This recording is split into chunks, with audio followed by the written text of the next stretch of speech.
Kenapa sih anak harus diimunisasi? Bukankah tubuh bisa membentuk antibodi sendiri? Pertanyaan ini masih sering muncul di tengah banyak informasi keliru tentang vaksin. Ikatan Dokter Anak Indonesia menegaskan imunisasi bukan sekadar pilihan, melainkan kebutuhan dasar kesehatan anak. 1. Mencegah penyakit berbahaya sebelum menyerang. Organisasi Kesehatan Dunia mencatat vaksin campak, difteri, tetanus, dan pertusis menyelamatkan lebih dari 3 juta nyawa anak setiap tahun di seluruh dunia. Tanpa imunisasi, risiko komplikasi berat seperti radang otak, kelumpuhan, atau gagal napas jauh lebih tinggi. 2.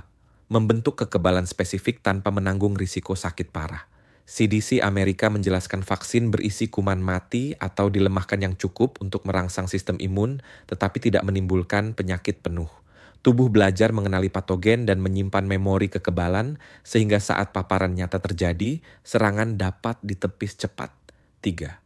Melindungi komunitas melalui herd immunity. Saat cakupan vaksin di suatu wilayah melebihi 85%, penularan patogen ikut terputus. Artinya, bayi yang masih terlalu kecil untuk divaksin atau orang dengan kondisi imun lemah ikut terlindungi. Keberhasilan pemberantasan polio di Indonesia pada 2014 merupakan bukti nyata efek perlindungan kelompok. 4.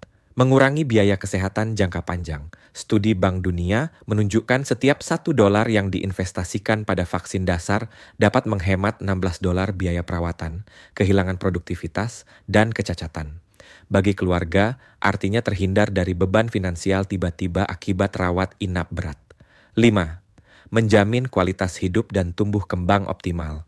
Penyakit yang tampak ringan seperti campak dapat menurunkan status gizi dan menyebabkan penurunan kecerdasan anak akibat komplikasi radang otak. Imunisasi memastikan anak tumbuh belajar dan bermain tanpa terganggu sakit berkepanjangan. Tanda anak siap imunisasi: suhu tubuh di bawah 38 derajat Celcius, tidak sedang mengalami infeksi berat, telah berkonsultasi dengan tenaga kesehatan jika memiliki alergi berat atau kelainan imun ringkasan. Imunisasi memberi kekebalan aman, melindungi komunitas, menekan biaya, dan menjamin masa depan anak lebih sehat. Jadwal vaksin dasar lengkap hingga usia 5 tahun sangat disarankan oleh IDAI, mulai dari hepatitis B saat lahir hingga campak rubella dosis kedua pada usia 4 tahun. Masih ragu atau punya pengalaman soal vaksin anak Anda? Bagikan di komentar dan ikuti akun ini untuk edukasi kesehatan anak yang akurat dan mudah dipahami.